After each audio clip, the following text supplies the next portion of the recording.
I have not missed one since 2009. And to be at so many of these are some of my best memories all time in cards.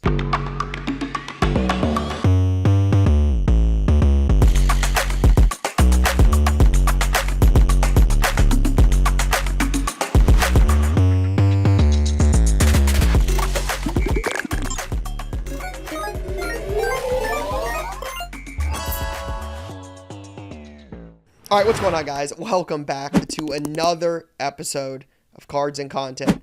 Today, we are officially 30 days away from the Super Bowl of sports cards. That will be the one thing on my mind today. That will be the entirety of today's episode.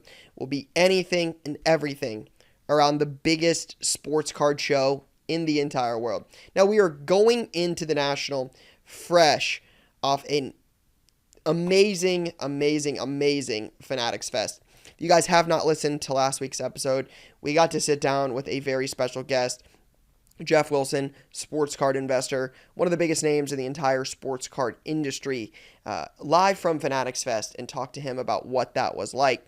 Show was amazing. The experience was amazing. It was one of our best-selling shows of all time. We bought plenty. It was just an overall amazing time. And we had talked about this leading up to Fanatics Fest, about what it would be like from moving to after the National, end of August, to middle of the summer in June. And we got a big-time show in New York City at the Javits Center. Now, all of the attention will shift to the National. Today is officially 30 days when this podcast drops. It's 30 days away from the National. So we normally produce some kind of content every year. We get a lot of questions around this, so I'm so excited to talk about the National today. I have not missed a National since 2009. That was the first time I ever went when it was in Cleveland. I remember ripping Topps jumbo football boxes and pulling a Mark Sanchez rookie premier autograph. That was a big chase at the time. That's how long it has been. I'm going to date myself here. But Mark Sanchez, rookie premier auto, doing some box wars at the Panini booth. It was an absolutely incredible time. So outside of the COVID year when nobody got to go and they canceled it, I've been to every single National since 2009. It is, like I said, and will continue to say, the Super Bowl of sports cards. This is the biggest show for trading cards, for sports cards in the entire world. So excited to talk about this today. Now, I'm going to start with first and foremost. People will ask, are we going to be set up? I want to get this out of the way because we are going to be set up, and this is going to be the biggest setup we have ever done. What do I mean by that? So last year, if you came by our booth, we were in the Breakers Pavilion. We had a little booth in there. It was, I want to say 10 by 15, 10 by 12, something like that. And really cool booth. We had a claw machine, some merch, got to buy meet a bunch of people. It was really cool.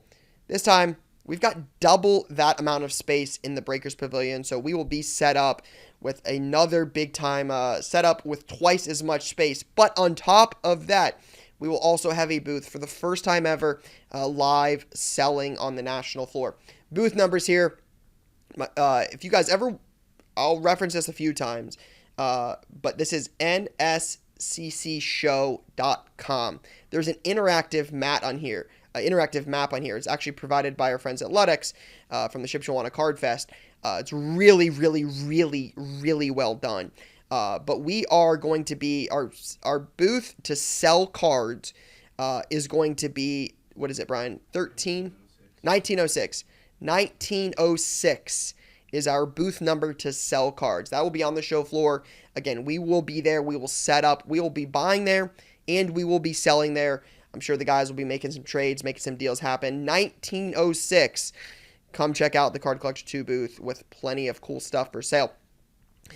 And then we will have a booth in the Breakers Pavilion. Again, double the size as before. 1357 is that number. That is not going to be far from the major setup that our friends over at Whatnot are building.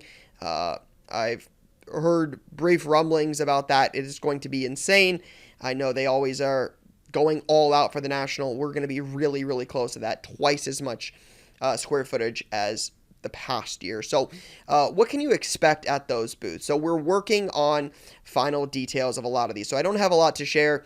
And that'll be some of the answers you'll get from me on some of the topics for today around like silver packs, gold packs, VIP parties, some of those things. We'll get into those later, but a lot of this stuff kind of comes down to last minute. Like, I will tell you internally, preparing for this Super Bowl, not every decision is made 6 months ago. These are, we've got hotels, we've got Airbnbs or whatever, like any of the accommodations, that kind of stuff is usually booked months in advance because it sells out so quickly. But for this one, a lot of the decisions around, what we're going to have, those are going to come down to turnaround times, lead times, availability. There's a lot of things at play on this. So while I will expect them to be bigger and better than ever, I don't have all of the answers around what we're going to have at each booth. I can tell you at the Breakers Pavilion booth, we're not able to sell cards. You're not able to sell trading individual cards in those booths. So in our Breakers Pavilion area, while we will have much more space, we will not be there selling. It will be there. I will likely be there buying, doing plenty of buying. I'll probably hop back and forth between the two booths, but we'll likely be there buying cards. We will have some kind of activation at our booth to win some kind of free prizes. We're working on that. We'll likely have some cool merch, working on some really cool stuff for that. I don't want to give away too much, but hopefully some cool exclusive national merch. Working on a setup for a podcast to hopefully record with a couple special guests live at the National, working on a few different things. So again, that is slowly unraveling now. Hopefully we'll have some more answers as we get closer, but that'll be in the Breakers Pavilion. On the show floor, again, we will have showcases filled with all sorts of price ranges. We've talked about this over the last couple episodes, I know, around like, what do you bring? What are you looking for? I've mentioned, I'll get into it here around who I think could be hot at the National. We'll get into some of those names, but we should have a good variety. I know we've pulled out WWE, we've got some hockey, we've got some F1, like on top of the baseball, basketball, football. So working on a good selection for that. But again, 2 booths live from the National this year.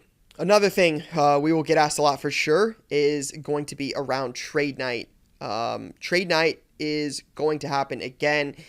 We are in conversations now around all of those details. That will likely be a separate video. More content is coming around that as I know more. From everything we are hearing, working with the National around that, there'll likely be multiple nights. I anticipate Kentucky Basketball Cards, Jimmy, his entire team, and our team. I'm assuming that will be on Thursday night, but location TBD. So last time it was attached to the venue in a big auditorium hall. It was massive, probably one of the biggest venues we've had it in so far. It was really, really, really nice. Hopefully it'll be back there again soon, but don't want to speak too much on that now just because I don't have all of the answers and don't want to mislead people or send people to anywhere incorrectly. So just stay tuned. More content is coming about that, but I know for sure trade night is a thing. It is happening. It will be at the National, biggest trade nights in the world. I've been fortunate enough to run them with an amazing human being, Jimmy Mahan, Kentucky Basketball Cards, the founder of Trade Night at the National. So excited to do that. And if you go on nsccshow.com, again, the National website, it does talk about trade nights. It's nsccshow.com/experiences. It says more info coming soon. It says trade night on Thursday, July 31st, Friday, August 1st, and then Saturday, August 2nd. It says hosted by, but there's no names there. So once I know more, we'll be glad to share what we have. But excited to partner with some of the amazing people at the National, David and his team, to put on a really cool event for the hobby at the biggest card show in the world. All right, I want to get into a couple questions just around the event itself. Obviously, so much to talk about when you're trying to give somebody a guide or some lessons, some tips, some tricks around this show, just because it is what it is. It is overwhelming. There's a lot happening. But it is manageable when you have a game plan, when you have an idea of what to expect, and you know that it can be accomplished. But it's a great show. It's really well run, and it's a lot of fun, most importantly. So a couple questions we've written down. Again, if you guys have any other questions you would love for us to make some content around, let us know. But I'm going to try to answer as many as possible. So it says, if you're an average collector, how much money should you bring? $3,313.44. No, I give this answer every year in the video content we make about the National. I just name some random number. That number is all personal. There's not like a set number of dollars. If you take $100, you could have a great time. If you take $50, you can have a great time. There's so much to see, so much happening at these booths with, experiences and activations with companies. You don't really need a ton of money just to go and have a good time. So many people to see and talk to, things to interact with. There's obviously a ton of stuff happening. So the money situation, this is one of the more popular questions we get. How much money should I bring? That is completely personal. Normally what I like to do, again, I'm just talking from experience here. Everybody is different. I love to be ahead on bills and money owed. My thought is I don't want to come back to bills being due. I would rather get everything out of the way and kind of budget and game plan post those things happening. So don't, the National end happens like end of July, early August. So if your rent's due on August 1st, maybe get that one, paid for before you leave. Maybe don't worry about that one afterwards if you're going to go to the National, because we'll talk about this later, but they say if you can't find it at the National, they probably didn't make it. The National has a lot of things, and you'll walk into 500,000+ square feet of a major card show, the biggest card show in the world, and you'll be overwhelmed. And there's a lot of shiny, cool objects, floating around this show that you'll want to buy or trade for. And next thing you know, it's a lot very quickly. So the money question is completely personal. Again, just from experience, I try to budget, I try to plan ahead, try to get ahead on those bills so that the money I am able to spend doesn't set me back, doesn't, put me in any, financial harm or uncomfortable situation when I return from, the Super Bowl of trading cards. Cards versus cash. What's a good balance for the show?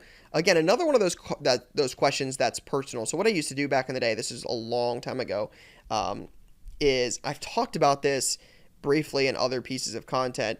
But what I would do is, say I bought a deal, in January, February, March, for like $1,000, 20 cards. I would take one of those cards and I would put it in a box and save it for the National. I thought, okay, this guy might be hot at the National. This is a liquid card.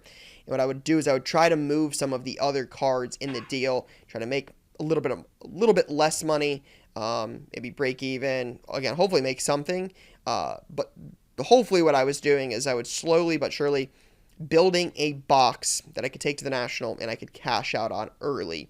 Now, thinking back on this, a lot of dealers have a lot of good inventory, so I'm not sure taking a big box looking to cash out immediately at a show where dealers are hoping to sell cards.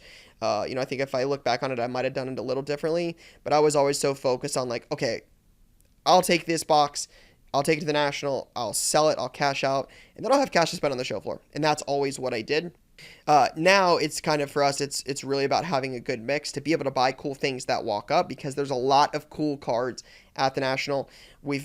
Again, if you watch the content last year, the last couple years, I remember some really cool transactions. I remember the gentleman that sold the Wagner cut, talked about that. He's going to take his daughters on trips. Like, that was really cool. Bought the Max Crosby 101 Black, bought some really cool Ohio State cards, some OBJ for the PC, just bought some really, really cool stuff. And a lot of those stories behind those cards, like, one, there's really cool cards at the show to buy, and then there's really cool stories. Those are memories I'll remember forever. So for us, it's about having cash to be able to, cash, any kind of currency to buy those deals. And then obviously we are going to sell for the first time ever with our own booth.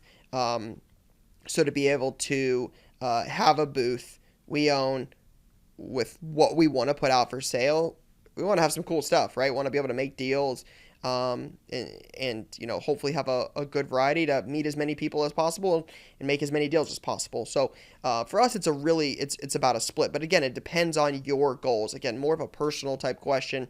Do you want to go and buy? You don't need to buy? You want to trade? You want to maybe sell more?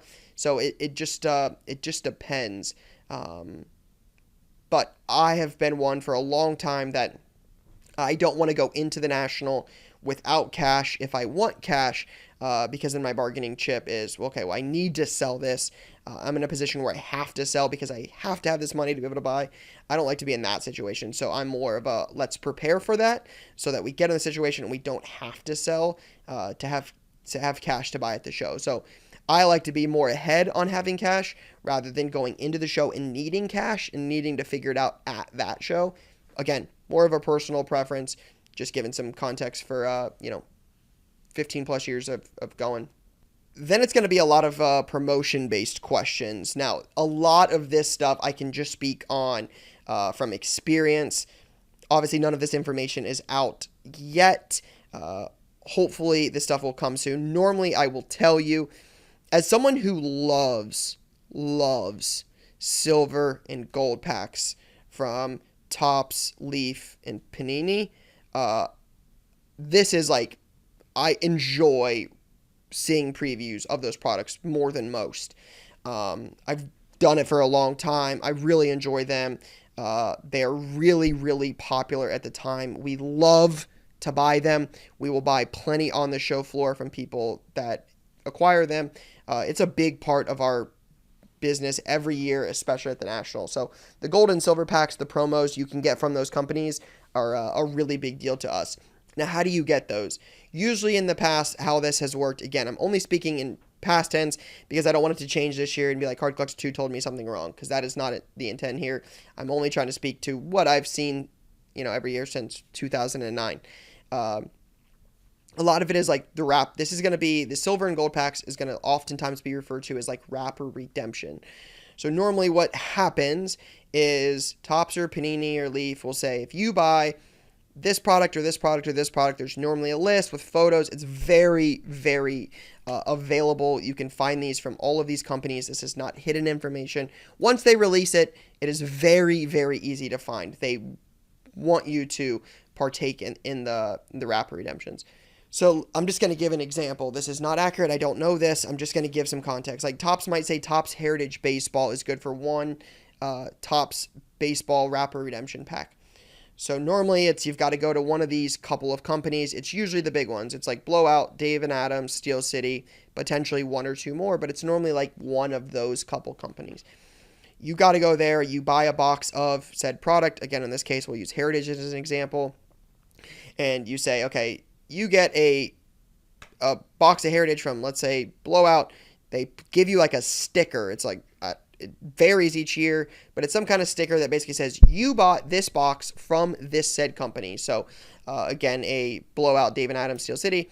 Brian's got the list from last year, what last year's graphic looked like. We'll put this in the video if you want to see this. But Heritage Baseball says you can buy that, any booth, baseball. What did it get you, Brian? One pack? Yeah, one pack. You bought a box of 24 Heritage. It got you one silver baseball pack. Now, the cool thing what Topps has done is they've added other products. So Star Wars, soccer, college sports, and baseball. Paninis are more like, if you buy any of these, you can get a multi-sport silver pack. Topps has made it more exclusive to each sport.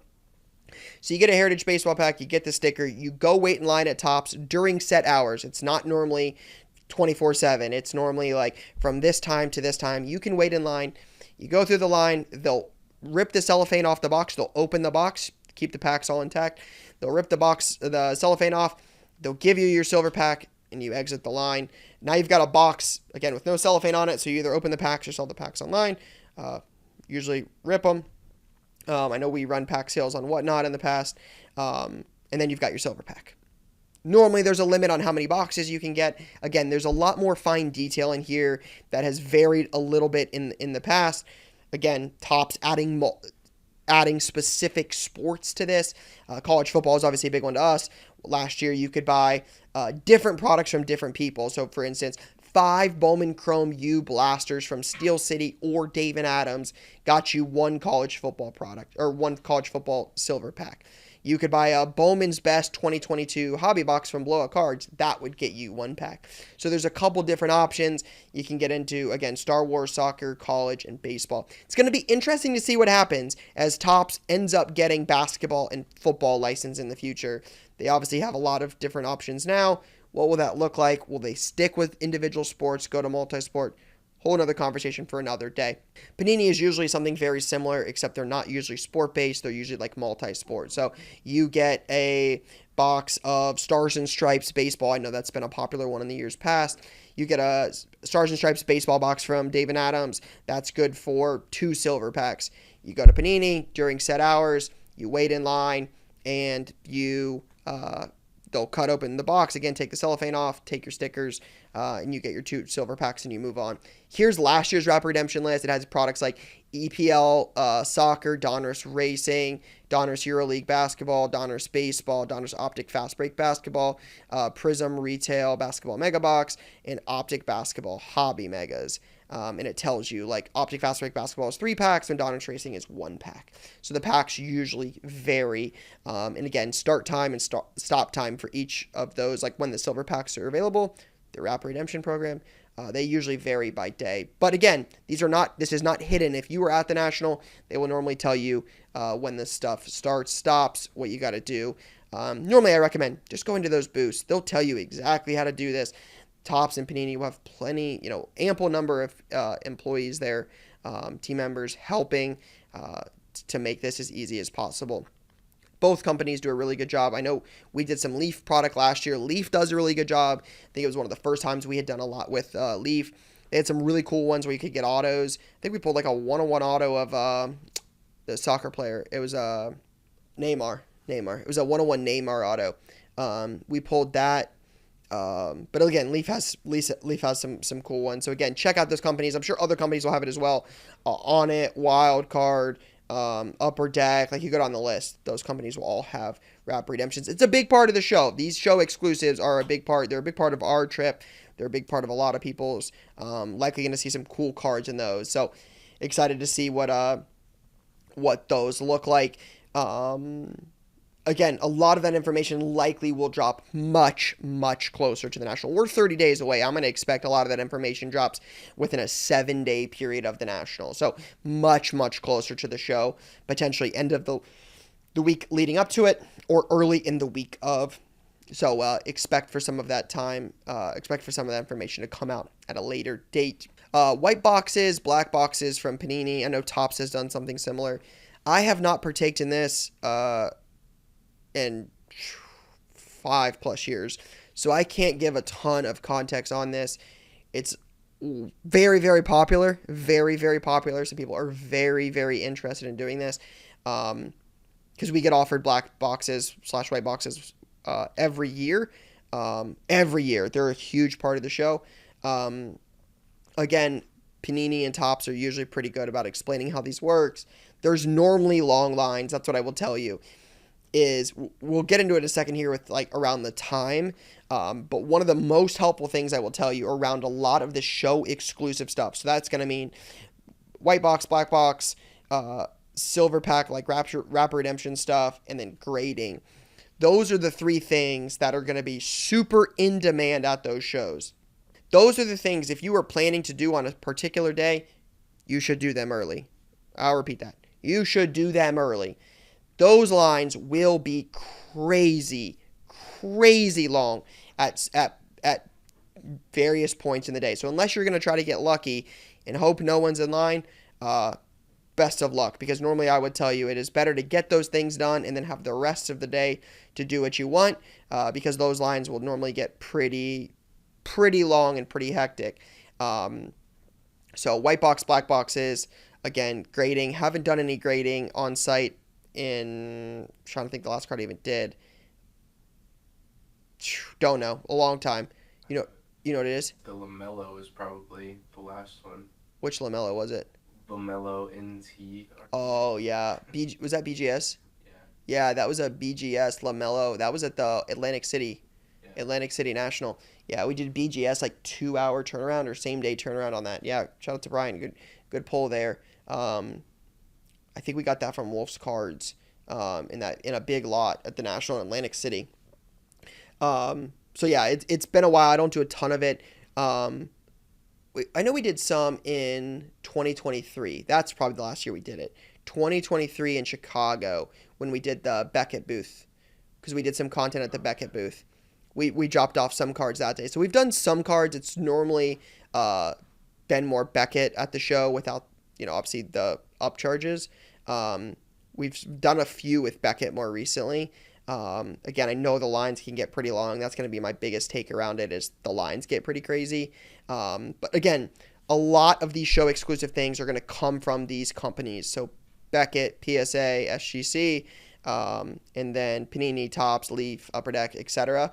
A lot of these companies are going to have much more details about them. I'm just trying to provide some of the context from what I have seen in 17 years, 16 years, whatever it is, of going to the National. These things happen. They're normally pretty busy, but they're very, very, very popular at the show.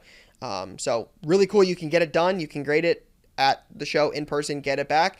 That's obviously awesome. Comes with a price and likely comes with some wait time. All right, venue and some time questions here. Internet access, expect none. I know the National has talked about this. They talked about it last year. I was in some of the meetings, some of the dealer meetings last year, trying to get a booth space, just hearing them talk about what they're working on. Let me tell you, this team that's running it now is amazing. They really, really care about the industry, and they are really trying to make this an amazing experience for as many people as possible. As someone who has put on a, much smaller show, I can tell you, you hear a lot of feedback from people saying, oh, you need to do this, oh, you need to do this, oh, you need to do this. I can tell you those things are things we're trying to do, right? First Grove City Card Fest we ever ran was hot. It was a million degrees. Be like, hey man, you gotta get the air conditioning for sure. Trust me, I don't want to sit here and sweat either. The National doesn't want every dealer to tell them the internet doesn't work. They don't want that. They are trying to make this work.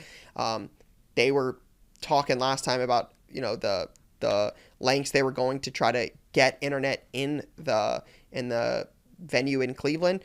So I would expect it is a top priority for them. What we normally say though is expect it. Again, it's always better to prepare for the worst and hope for the best. Because if you go into it saying you'll just price your cards there and you have no idea what they're worth, and it gives you some trouble, it gets a little shaky, a little bit harder, right? Then you're a little bit more at the mercy of what you paid for it, kind of remembering. It just becomes more complicated. So preparing for the National with that is, comes having an idea of what your cards are worth. Sticky notes are a great one. Price tags are a great one. I can tell you, as someone who last year probably did over 1,000 deals across 5 days. 1,000 deals, right? This is well documented. You can go through. A lot of the deals are on video, on YouTube, on our content. It makes it so much easier, 10 times easier when we have an idea of what you want on something or what you value something at. A million times easier. I wish every deal had that. It's a lot harder. Slows down the transaction time. There's a lot of things that go into it when it's hey, what do you want for this? And I have no idea what this is worth. I have no idea what I want for it. Makes it a little bit harder. So I would always tell you to start some of those conversations earlier, start looking into those earlier. Even if you guess, again, if you watch our content, if we think something is really low, pretty open. Hey, I think this card is worth more. I would hope most vendors are like that as well. But I would always start with trying to get a baseline for what you think something is worth. It will save you a lot of time and a lot of headaches on the show floor if you can start to prepare with what you think you want on the things you want to move. On that same topic, when I said what you want to move, if you are unsure if you want to move a card, you should probably not put it in the box you show a dealer. See, we tell people a lot of this. Have a box. Whether it's a Zion case, the best in the game, whether you've got a Zion case or you've got a little like cardboard box, whatever that is. You're like, hey, these are the cards I'd like to sell. I would normally tell you, you should have a separate box with other cards, other things that are available for like your grails. This is always one way we would approach this with, hey, these are the things I'm willing to transact on right now. I'm willing to move these cards, willing to make some deals, but I don't want to move this card. If it's an amazing card, it's the best card in the box, it's something really cool, something really popular, really liquid, a lot of vendors are going to be like, what would you take for it? What would you take? And when you see all these cards there and there's things happening, meaning just a lot of transactions, it's high energy,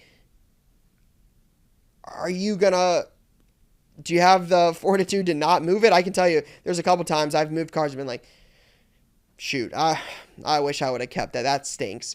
So I always say to keep them separate. You can always pull out the separate box later, especially if there's something you really, really want, and you and a vendor or a dealer can't agree on, whether they don't like enough from the first box or they want something bigger or something more particular for a better card.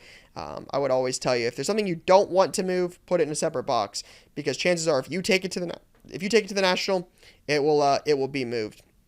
Back onto the time and venue questions. If I'm only going for a day, what is the best day to go? This is a really popular question. I think my answer for this varies based on if you have children or not. I'm pretty open that I think if you have kids, the best day to go is a Saturday. It's usually the day, like, I just know from the past, it's the day Panini has done free kids breaks. So much in the market has changed. So much of an emphasis now has been put on kids in the hobby. That's obviously a great thing. You guys know our content is super kid friendly. It's super, I'm very interested in being a role model for the younger generation. And it has definitely improved in the hobby around kid-focused activations at the National. In the past, though, it's been Saturday with free kids breaks. Panini does this every year. It's usually Brian. I think it's Ultimate Box Breaks. They do some free kids breaks at the Panini booth. So normally I tell people like Saturday's the day where like there's the most going on. Take kids that day. If you're like kind of like us, where it's a flipper, reseller, hustler, entrepreneur, or something like that, where like I want to get the deals. The earlier the better. As soon as you can get in, that's what I would tell you. I think VIP starts at like 2 or 3 on Wednesday. As soon as you can get in that day, that's when you should go. The first day is crazy. It will be crazy busy. A lot of people trying to get in. VIP night on Wednesday will be popping. So I would tell you that is the day I would recommend going. Is earlier if you're looking for deals. Later if you're trying to go for kids. Like Friday, Saturday would be more the kids night.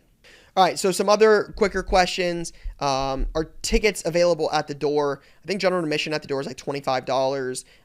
There's a 5-day early pass. There's basic VIP. Again, a lot of this information is going to be nsccshow.com.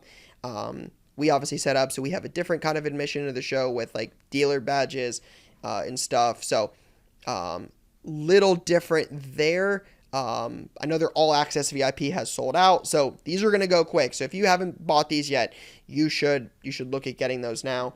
It's $30 on site for admission, $25 if you pre-buy it online. Cool thing about a lot of these VIP packages is in the past, I know they've had access to like the VIP lounge, which appears it does here as well. You get early minutes each day, 60 minutes. I'm reading the basic VIP package, which is $199. You get children 12 and under may attend all VIP events. What says won't receive VIP benefits. Early admission each day. Exclusive gift package included. Now, in some of the content we've done in the past, one of the things we've always said is the word VIP. Brian will tell you, he's been to 5 of these with me now. The word VIP is the most overused word at the National. Everybody and everything is VIP.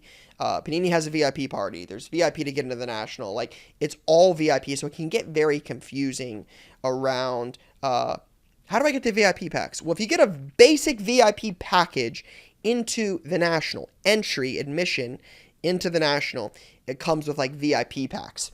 And what the VIP packs normally are is, like, a set of 4 to 10 cards from each company. So, like, Panini will have one. It'll have, like, I think last year said like Caitlin Clark, Paolo, Victor Wembanyama, like C.J. Stroud, Anthony Richardson. It's like their top 7 or 8 athletes across the sport. Every VIP pack that has a pack from Panini is the same. It's a set. It's not an actual unopened pack. This is how it's been in the past. I can't speak to this year. This is how it's been in the past. You'd get one from Upper Deck. It'll be like Serena Williams, LeBron James, Ben Simmons has been in the year past, Michael Jordan, Connor McDavid, like the biggest Upper Deck athletes. Tops will be like Aaron Judge and Cooper Flagg and Jaden Daniels and Tom Brady, right? Like those are, and they're all the same in all VIP packages for admission to the show. It's like a cellophane wrapped pack. I still have one on my desk from the year my son was born, from like the Panini one. I think it's the one that's got Stroud and some of those guys in it. I think it's like Bryce Young's on the cover. Just a cool pack from the year he was born. Again, same in the basic VIP package. Then you get into the VIP party, which is a Panini type event, usually hosted on Saturday night, 5-figure admission. It's expensive. Comes with like product, gold packs, meeting athletes. It's a much bigger deal. This is where the gold packs come from. If you watch other card content creators, if you watch other card creators' content, you have seen gold packs. Pac-Man does a massive video every year. We've done a lot of videos around it. It's opening gold packs. Those come from that VIP party. Admission to that, again, much more expensive. Then there's a VIP lounge. So if you have access to the admission to the National, again, where you get those, you get admission to the show. I think Ludex did it in Chicago in 23. They have a big like lounge. There's usually like refreshments, places to sit down away from people. This is a nice perk on a very, very, very, very busy show floor. When you've got a lounge, you can kind of go in and reset and get away from. Back in my younger years, I would have told you I just wanted to hustle and be on the show floor for 12 straight hours. I'm in my 30s now. Being on the show floor for 15 hours, 12 hours with no place to sit down and like reset is horrible. So I love the VIP lounge. I know we've stopped in there in a few times in the past couple of years. Ludex has done it. I don't know if they're doing it this year, but Brian shaking his head yes. So it looks like Ludex is still back. Yep, there it is. Use of the VIP lounge and Ludex VIP lounge. So yeah, really cool perk. I know in the past it's been like free refreshments. I don't know if that's the same this year, or if you can just buy drinks and stuff. Either way, it's a nice perk. If you're going to go to the National, I am an advocate for some of the VIP packages. I think the perks you get with them, the early admission, the lounge, I'm going to be an advocate for the VIP package. Always, I'll never tell you differently. Everybody has a different budget. Everybody has different goals. That is to each their own for sure. If you're asking me if I didn't have dealer badges and I need to get into the National, I'm buying the basic VIP package. That's the best one available at the moment. I think the perks are well worth the extra money, especially because that's $199. If you're going to go for 3 days, it's going to cost you, if you buy them now, it's $75, $25 a day, right? General admission just gets you in 1 day, $25, 3 days, it's $75. The VIP package is only $120 more. Give me the $125 more. Give me the VIP package. Again, to each their own. But if you go on the Nationals website, nsccshow.com/tickets, it'll break it down. General admission, 5-day early entry, basic VIP. Those are the 3 remaining. It tells you all of the perks that come with them. Gives you the option to purchase them. Tells you online pricing versus on-site pricing. Again, the National Panini Tops. Again, I mentioned it earlier with this Wrap Redemption, Silver Packs. This information is out there. If you spend 20 minutes looking on the website, if you watch content like this, there's plenty of information out there. These companies do a really good job breaking down a lot of things. There's Q&A on there, or frequently asked questions. So a lot of good info available on the National website. All right, a couple quick questions here. I know we're running a little long, but want to try to answer as much as possible. Tips on buying, selling at the show. So Brian's got a whole list of questions here. They're actually pretty good questions. One of them is the trade up challenge doable? It's expensive to go to the National, so I'm not going to crush anybody's dreams. I'm sure there's people out there that do the trade up challenge. it's just hard when it's so expensive to go and set up to the National. I mean, we're taking 10 or 12 people. Um, Most likely food and hotel and travel and booth setups for that many people. We're probably not going to have a ton of like $5 and $10 cards as much. Just cost of going is so much more expensive, and I'm sure a lot of dealers will tell you the same thing. So do I think the trade-up challenge is doable? Maybe it's a good thing for us to start looking into like how we can accommodate that as much as possible without it taking up without it taking up booth space. I think this is more prompting an internal question in my head on like how can I still give back to the next generation and not have an entire showcase dedicated to trade-up challenge. Interesting. My argument would be is it's really expensive to go to these, so the trade-up challenge answer is going to be a lot more based on each individual dealer is what I would probably tell you if there's any young kids listening out there. People are going to be interested in high end. Absolutely, this has the biggest and best dealers in the country. High end will definitely be of interest for sure. What would be your advice for a first time vendor at the show? Price your cards. Price your cards. It's always my first time vendor at the National or any show in the world. Price your cards. It's very, very rare I stop at a booth that doesn't have cards priced. Very rare. It would have to have something I would really have interest in, or just a bunch of stuff I could have interest in.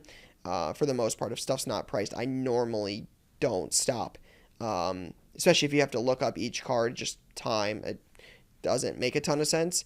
So normally, that would be my advice. Price your cards.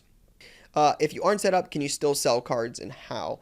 Absolutely. Again, I think this goes back to the point earlier about having an idea of what you want for cards. That definitely helps, especially if there's no internet. I would always tell you to have an idea of what you want. Again, just be approachable, easy. Like a lot of people are there to buy and buy, sell, and trade. Some won't. Don't take it personal. I would just normally go up to dealers and just say, hey, are you buying right now? It's normally pretty easy, and they'll just tell you yes or no.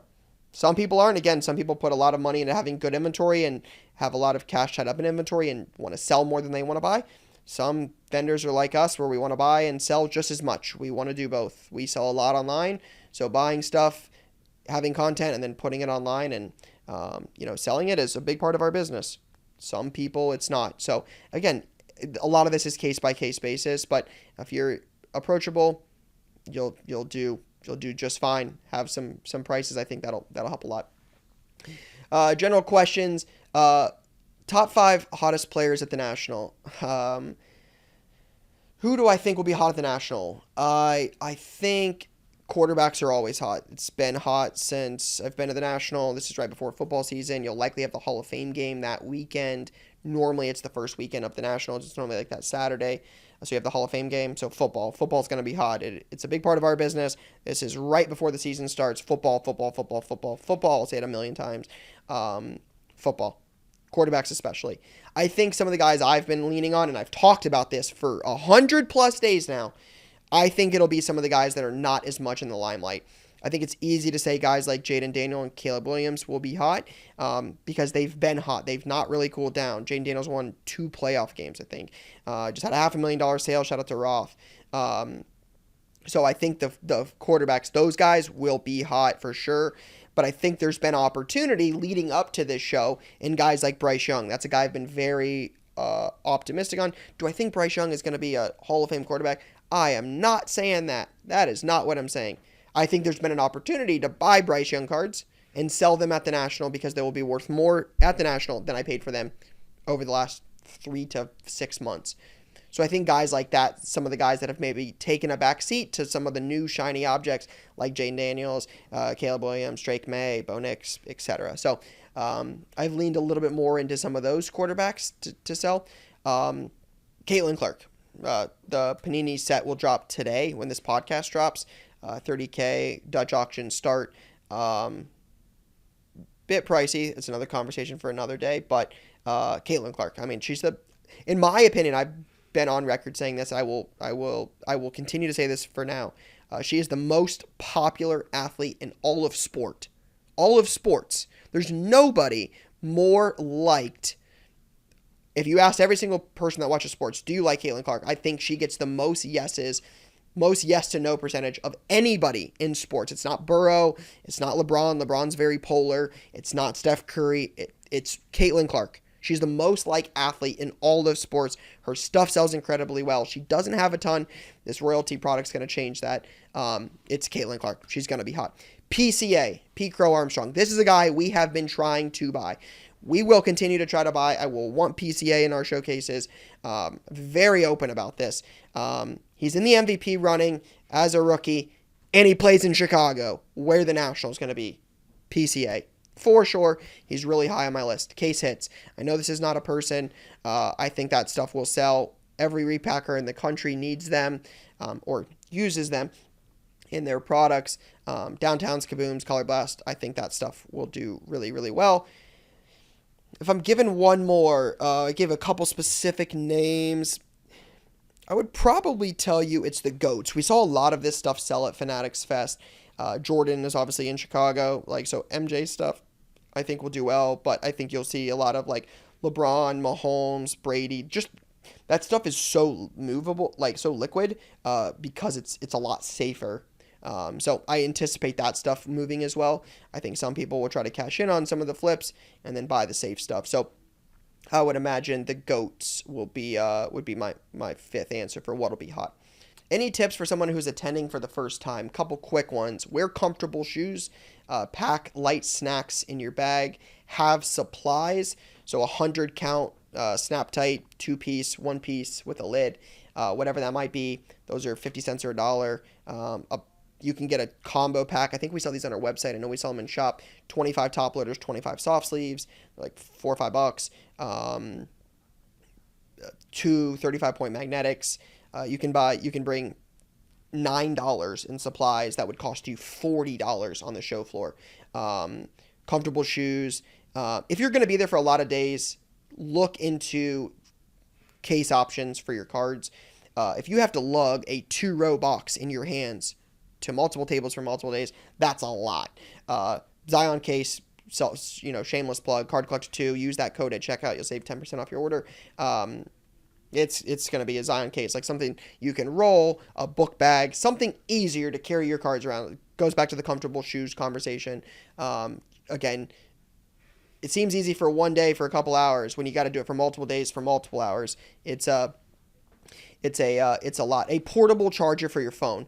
Way overlooked. A power block, Anchor, I think is one that does it. You can charge them at night. They last forever. Have a cord. That does wonders. A+. Take lots of photos. I wish I had photos from some of my early nationals, 2009, 2010. I have a couple when I was much, much younger, taking a picture with Jared Solinger his rookie year. So I have one or two. I wish I would have taken way more photos.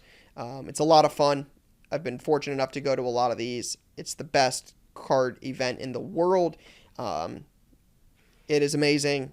Take lots of photos. You'll never regret that. Let's see. Anything else here? What are the best days? We answered that. Yeah, I think I've got most of them. Again, understanding that this show is overwhelming is important. You walk into 500,000 continuous square feet of nothing but the biggest and best sports cards ever made in the world, with some memorabilia as well. You realize that it is a lot. And if you walk in, take a deep breath, and understand that it is an exciting opportunity to be there, and it is a lot of fun, and it is a great representation of the hobby. I think you will really, really enjoy being at the Super Bowl for trading cards. I believe that. I have not missed one since 2009, and that is something I take a lot of pride in because I love going to the show. It is a big part of our year. This is a big deal for us. We have tried to continuously level this up every year, and to be at so many of these. These are some of my best memories all time in cards. So cannot wait to be back. Excited to see everyone. But it's going to be a lot of fun in Chicago in a couple weeks. So If there's anything else we didn't get to today, feel free to shoot us a DM on IG. Again, it's just Cards and Content on IG. Check out the podcast on YouTube, Spotify, Apple Podcasts, wherever you listen. But for now, that is all I got. Peace, guys.